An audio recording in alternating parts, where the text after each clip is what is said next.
So, is everyone ready for a controversial video? Not really, I'm kind of just kidding because this isn't really that much of a controversial video, not compared to the flip side of it, so I figured that we're just going to go ahead and roll. Hi everyone, my name is Rose, also known as TA Summers. Welcome back to my channel. So today's video is basically a video that I've been working on in the flux of things for quite some time, kind of thinking about different book opinions and bookish opinions and like what's considered popular, what's considered unpopular. And I figured I was inspired by a number of different videos on this particular subject matter, including Mayona over at MayoCore, who did a wonderful video about this particular topic. This particular video that I'm shooting is one in kind of a longer line of my bookish opinions, and I think it's timely because we talk a lot about in the book community about popular books that a lot of people don't really like, but on the flip side of things, it's interesting to see how people perceive books that aren't universally liked or liked as much that you end up enjoying. So this particular video is going to center on my bookish opinions for books that are not as popular that I really either liked or loved. So without further ado, let's go ahead and begin. Each of the books that I'm going to mention in this video are ones that I'm going to mention the overall rating on Goodreads, kind of as a barometer of what their popularity looks like. So these are basically like in between the range of like 3 stars, not quite reaching, like maybe like slightly over 3.5 stars, like average rating on Goodreads. Some of them might be a little bit higher than that, but overall they don't get as much acclaim as some of the other books. To start off, I believe all of these books that I'm going to mention in this video are ones that I own either on audiobook form or in physical form. So I'm just kind of going to go through each of these. I don't have the physical books with me specifically, so I'm just going to put the cover up here for your reference as I go through each of these. The first one that I want to feature is one that inspired this particular video for me, because to this day, I read this back, I believe, in 2019, and to this day, I'm not 100% sure why it has as low of a rating on Goodreads as it does. The first book that I want to mention is The Best Lies by Sarah Liu, and it has an average rating on Goodreads of 3.62. It's not necessarily a spoiler for me to kind of say this because the story starts off this way, but it centers around the murder of Remy's potential boyfriend, who was killed, and killed at the hands of her best friend named Elise. And essentially Remy is using the plots of the novel to kind of like retrospectively think about whether or not the turn of events of the novel is an accident. And this was one of the best books that I have seen in terms of a toxic codependent relationship, because very early on in the book you realize that Elise has no respect for Remy's boundaries and even chastises her in subtle ways, even though Elise has a lot of things that are going on in her life. And it's not that this novel is not sympathetic to both Remy's experience as well as Elise's. Elise is going through a lot of things as well that creates a space where like you can sympathize with her, but then you also realize in terms of how the progression of this novel goes, how toxic Elise's relationship is with Remy, and and Elise essentially takes advantage of a lot of things that Remy is going through, including isolation from her family, and like just basically trying to loop her in and occupy her time. But when Remy ends up finding this relationship with a boy who Elise does not approve of, then you see the progression of how things go sour very quickly, ultimately to the point where Remy comes to terms with the actuality of events and recognizes that things are not what they seem, and that there are more things wrong with her friendship with Elise than she thought from before, and she has to grapple with that. I thought it was a wonderful novel. I think a lot of people went into The Best Lies thinking it was about a sapphic relationship, or thinking that the toxic relationship between the girls was kind of in the vein of a lot of other like, you know, girl hate relationships that were portrayed in young adult. But I thought that the story beats for this particular novel did such a great job with the themes that it was tackling, and also basically bringing together the coming to terms of which Remy is grappling with these events, and like comes to the truth of things, and like has and basically stands up for herself, and comes to terms with everything. So I thought that The Best Lies, even from the cover with the smeared lollipop, it suggested that this would be a ride of a novel. I thought it was very well done, and it's definitely one that I really enjoyed and really appreciated for what it offered, though it did not get the reception that it deserved, I feel like, in terms of what it chose to show. The next book that I want to feature is All These Bodies by Kendare Blake. And so I understand why a lot of people did not like All of These Bodies, especially considering the divisive ending. But the ride that this particular book took me on really made me feel like I enjoyed like the basically the journey that it took me on, and navigating the relationship and the interactions between the main characters of the book. So this is essentially a story that takes place in the late 1950s, during the summer, in which a boy who is becoming an aspiring reporter ends up interviewing a girl who is accused of a very high profile, gruesome murder in which the victims were exsanguinated, and the only living survivor was a baby who obviously can't speak to events, and no one knows exactly what the truth is about what happened, though the boy who is the main character in this novel is navigating, talking to, interviewing and trying to figure out what happened from this girl who a lot of people demonize. A lot of people, like, you know, like say she had motivations and things like that, and you don't know whether or not she's a cold-blooded killer, or whether it's a supernatural thing, or whether there's something else going on under the surface. It's keeps you in the dark, and it has this level of tension and suspense that permeates through the interactions between the characters in the novel, and leaves you in suspense throughout the course of events, told in a compelling fashion, like between interviews, between narrations, and thoughts of the people who are in the town, and have these projected opinions, and basically like just having like kind of a mob mentality, like in terms of talking about this girl's guilt, even though you don't really know. I thought that this, I'm kind of bummed about it, because I thought that it was really compelling in the same way that I felt like Kendare Blake's one of her previous duologies, Anna Dressed in Blood, and the sequel that follows that is really compelling.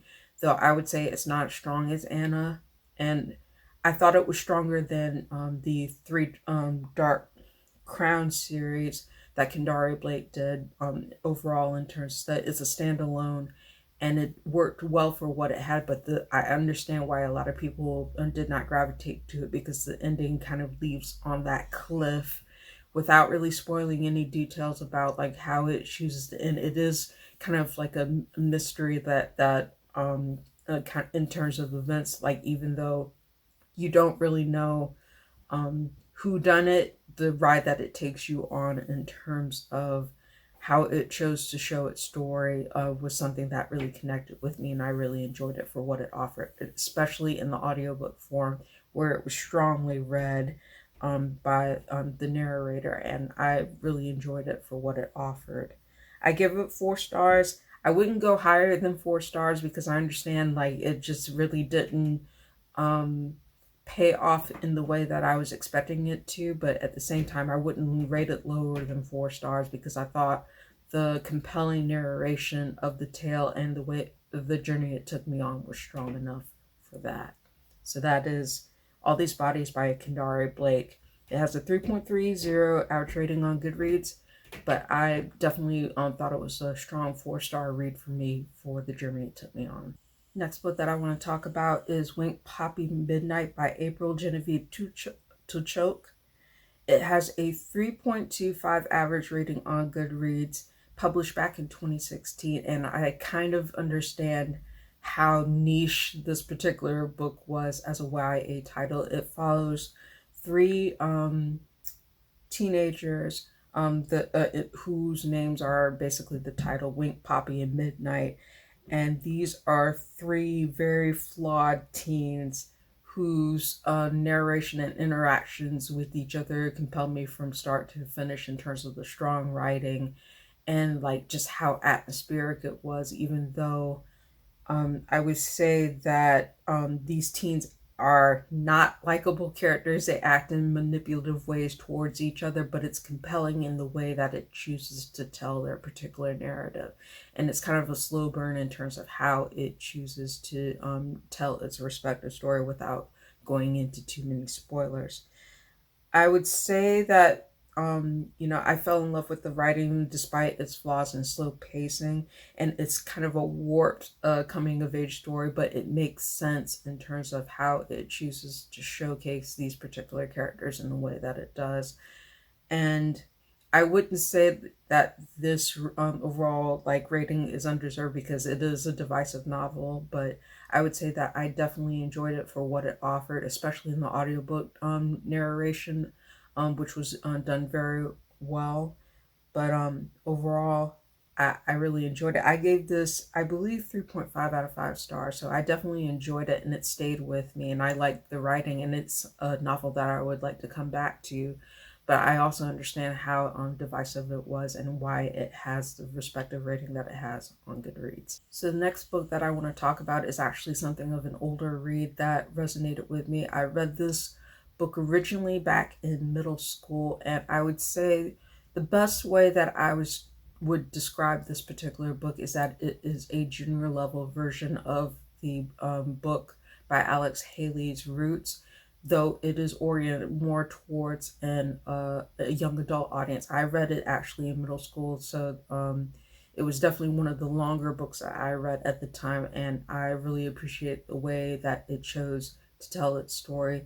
This is The Glory Field by Walter Dean Myers, and I think a lot of people, it was originally published back in 1994, and the paperback version released back in 1996, and I'll put the cover up here for your reference. But I do know that I read this when I was really young, and it really resonated with me with its story of like telling of its like respective characters and the overarching narrative and the way that it ties together even up to the very ending.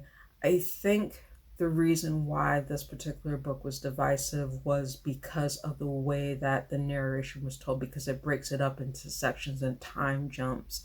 But the way that it ties these different stories and different time periods into one by the end of the novel is what stuck with me um, in the aftermath of reading it, and so I really enjoyed it. I would like to revisit it at some point to be able to reflect in a retrospective on Walter Dean Myers' work, because I read a lot of his novels growing up. I read Scorpions. I read the 18 Pine Street series that was basically like a group of books that I collected at the time, and I really enjoyed them in terms of showcasing Black teens and what was contemporary at the time for my like being able to see people like me in fiction in terms of the relationships that they have and the things that they deal with.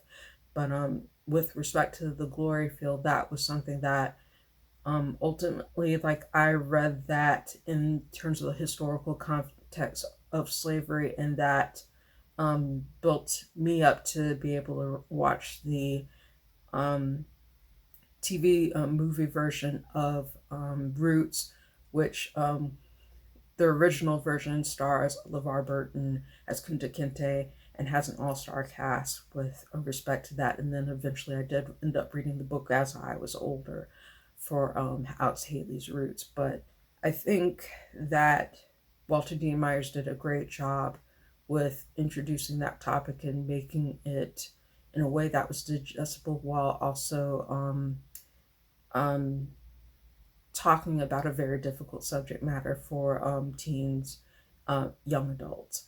So essentially, I do want to revisit that particular novel. I think it has an average rating of 3.49 on Goodreads, and it makes sense in terms of how long ago it was written, as well as the narrative style being divisive in terms of that. But I do think it was one of the novels that had a big impact on me as a kid and eventually shaped my reading in terms of wanting to learn more about its respective topic and being prepared to talk about and learn about more difficult issues in the vein of slavery. Something else to add about the Glory Field, I do remember that also being a gateway to me reading of other narratives that actually had a big impact on me, including the autobiography of Miss Jane Pittman, which I also read when I was in middle school as well. And it feels surreal to think that we live in a society where these kinds of topics, which are, talked about in the vein of history, are becoming to the point where there are people who are trying to prevent the open discussion and the honest dialogue of these difficult time periods within our nation's history. And to think back to my experience as a middle school student and the reading that I was doing between The Glory Field, between Roll of Thunder, or My Cry, in terms of the reflections of racial tensions in the South, in terms of the autobiography of Miss Jane Pittman and things like that, I had a more open dialogue and experience of talking about those topics in middle school, uh, with my parents, with my teachers, within the units that I had in my language arts classes and things like that. So to think that I had more open access to that kind of information, that kind of reading in fiction, which talks about very real events that happened during the time of our nation's history, than some contemporary kids and teens have in the current environment, makes no sense to me. It doesn't make sense to me whatsoever. But I feel like these narratives are really important to being able to look at the spectrum of history in terms of where we've been and where we're going in terms of how we relate to each other and understand, like being able to process what happened in our nation's history, and then being able to understand better in terms of being able to see where that trauma has come from. So I think, like there are difficult subject matters to be had in talking about this, but I think it's such an important part to be able to be honest about it and then have discussions in terms of what how important this is in the vein of our nation's history and shaping where we've been and where we're going to go. So that's just my spiel. So the next book that I want to talk about is Sawkill Girls by Clara LeGrand. It has an average rating on Goodreads of 3.61, and I absolutely understand why this particular book had such divisive opinions in terms of its reception, even though it was a very compelling story. It's a YA horror novel which centers on the experiences of three girls who live on a small island and are dealing with a lot of different things that are going on in their lives and on different aspects of trauma, while also exploring the um, the process in terms of how they navigate their grief within kind of a horror setting. I thought it was very these characters are very complex, they were very flawed, they were very three-dimensional, and I really enjoyed it, even especially in the audiobook form that I picked up from my library, and I really enjoyed it. Though I understand why people were essentially divided by it because of the way that it had inconsistent issues, like with its um, pacing of the plot, and essentially going towards the end of the book, and also some heavy-handed ways in terms it explores some of the themes and some of the citations and in the scope of the narrative. But I did really enjoy the journey that it took me on, and I'll give this, I think I gave it either 3.5 or 4 stars on Goodreads. I'll put the final rating that I put up on here in my editing, but I did enjoy this novel for what it offered, and I would reread it again. I really did enjoy getting to know the characters and being able to see how they grapple with all these different events, and how it fleshed out the characters that of these three girls in the spectrum of the novel. Next book that I want to mention is The Square Root of Summer by Harriet Ruder Hapgood. This has an average rating of 3.38 on Goodreads, and I totally understand why, considering how heavy it is with respect to the amount of time that it spends on its speculative theories, discussions of physics, things like that. But I really enjoyed the fact that this was a young adult novel that was essentially dealing with grief and coming of age for a girl named Gotti, who is very geekish and very dorky, but she's going through a lot of different things that are going on. She is grappling with the loss of her grandfather. She is navigating a relationship with her secret boyfriend that is changing in terms of the dynamic between them, as well as the relationship with her brother is taking a turn that she has to grapple with the respective changes that goes through. So, and essentially, this particular novel is kind of it functions in a speculative way because it talks about time travel and physics and science, and there's a way to do science to explore scientific topics without it becoming too bogged down for young adults in terms of the jargon that is used. And I think what divided a lot of people on The Square Root of Summer is that it was bogged down by that jargon. But if you get past that particular point and you can handle the pacing that this novel does, it's a very well done story of grief and coming to terms for Gotti as she navigates her summer and goes through all these different theories of time travel and trying to see if she can change events, or even getting to know more things that she didn't with respect to all the different relationships and the things that she is going through. So I really respected the way that this narrative chose to tell its story. Unfortunately, it just wasn't as appealing, and I think it could have been stronger, but I still really enjoyed the experience, especially in the audiobook version. So that is Square Root of Summer by Harriet Ruder Hapgood.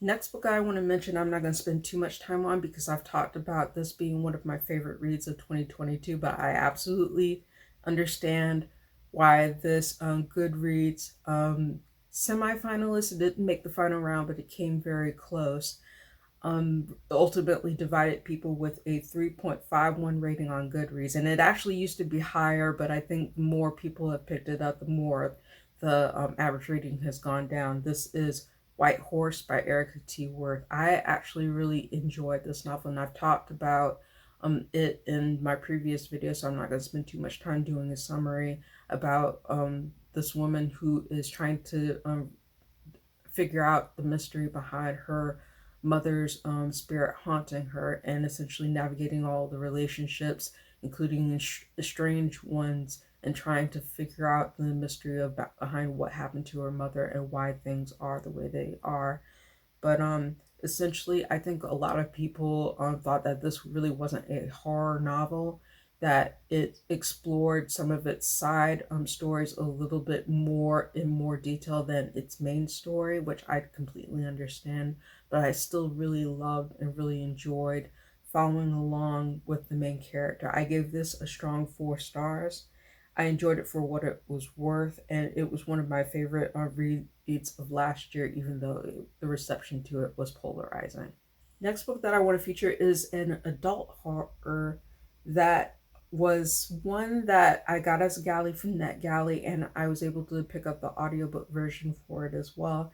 I kind of understand why a lot of people didn't gravitate to this particular horror novel, though I thoroughly enjoyed it for the story that it tried to tell. It had me on the edge of my seat. It kind of reminded me of the movie with Megan Fox. That's who I'm thinking of. Megan Fox, who's the actress who plays the main character in Jennifer's Body. So this particular novel I'm about to mention reminds me a lot of the movie Jennifer's Body, just in a different spectrum of things. This is The Return by Rachel Harrison. And what this particular novel is about is a group of friends who reconvene after some time, and they are connected over the sudden disappearance of one of their friends. But they have an unexpected surprise when this friend, Julie, shows back up to meet with them at this hotel on vacation. And they realize very quickly that when they reconvene and meet Julie for the first time in a while, they realize that something is definitely wrong. And there's things about her appearance that are off. Her like the odor that comes from her body is off. And she doesn't seem like she is herself.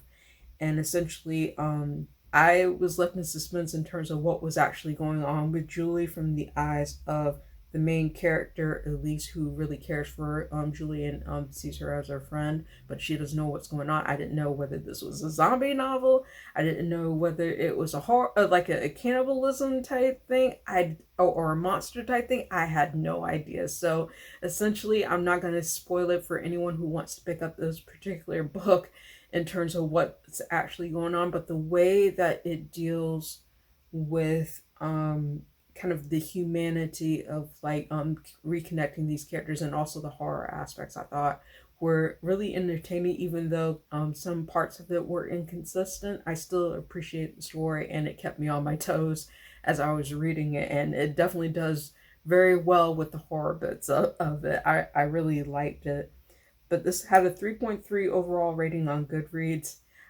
I think I understand why people had different opinions on how believable it was, but I still really liked it, and I think I gave this a 4 out of 5 stars. I really liked the audio narrator, and I really liked the progression of the story, and it kept me on my toes. So that is The Return by Rachel Harrison. So the last 2 books that I'm going to mention are in this video are ones that are part of a duology, and it is a sci-fi dystopian thriller with romantic elements. Well, it is actually like a romance, sci-fi romance novel, if you think about with sci-fi dystopian elements.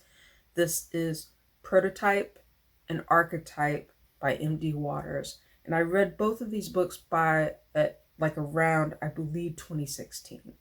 And both of them are around the same average rating on Goodreads, about a 3.78. So essentially, this is the story of a woman named Emma who is purportedly lost pieces of her memory due to being in a car accident, and she lives with her husband Declan. But unfortunately for Emma, she starts having these vivid dreams of being a part of a life that she's never known, and having being in a relationship with a very different man and Declan, who is her husband, and she doesn't know what is reality and what is fiction in terms of why she's having these vivid dreams, and and if that may have a connection to the accident that she was supposed to be in. But then she realizes very quickly in the progression of things that people in her life who she thought she was close to are lying to her, including her husband Declan.